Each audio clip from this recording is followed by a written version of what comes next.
പാവം ആ കാവ്യാമാധവൻ എന്ന് പറയുന്ന പൊട്ടി പെണ്ണിനെ വെച്ച് എന്തൊക്കെ കഥകളുണ്ടായി. ഞാൻ പൊട്ടി പെണ്ണ് വേറെ അർത്ഥത്തില്ല, കാവ്യ ആള് വളരെ പാവമാണ്.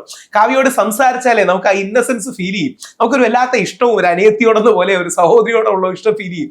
കാവ്യയുടെ ഫോട്ടോ ഒക്കെ ഇട്ട് മാഡമാണ് ഇതിന്റെ പിന്നിൽ എന്ന് പറഞ്ഞു. അപ്പം കാവ്യ നാളെ കേസ് കൊടുത്താലും ഞങ്ങളൊന്നും പറഞ്ഞില്ലല്ലോ, കാവ്യ സൈഡിൽ മാഡം കുത്ത്.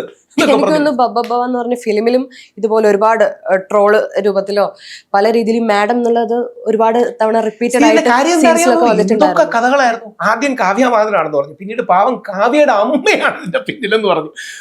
ഓർമ്മയുണ്ടോന്ന് അറിയില്ല. യഥാർത്ഥത്തിൽ അങ്ങനെ ഒരു മാഡം ഉണ്ടോ? ഒരു മാഡം അല്ല, പുതിയ കഥ ഉണ്ടാക്കണ്ടേ, എല്ലാ ആഴ്ചയും പുതിയ കഥയില്ലെങ്കിൽ നമുക്ക് എന്താ രസം? പോലീസുകാരോട് എനിക്ക് പലപ്പോഴും ഉള്ള അഭ്യർത്ഥന, സിനിമയിലുള്ള സ്ക്രിപ്റ്റ് റൈറ്റേഴ്സ് ഒന്നുമല്ല, മുരളി ഗോപി ഒന്നുമല്ല, അതിനപ്പുറത്തെ സ്ക്രിപ്റ്റ് റൈറ്റേഴ്സ് പോലീസ് ഡിപ്പാർട്ട്മെന്റിലുണ്ട്. അവർ കഥ എഴുതുമെന്ന് പറഞ്ഞാൽ നമ്മൾ വിശ്വസിക്കുന്ന രീതിയിൽ കഥ എഴുതും, സിനിമയുടെ അപ്പുറമുള്ള കഥ എഴുതും.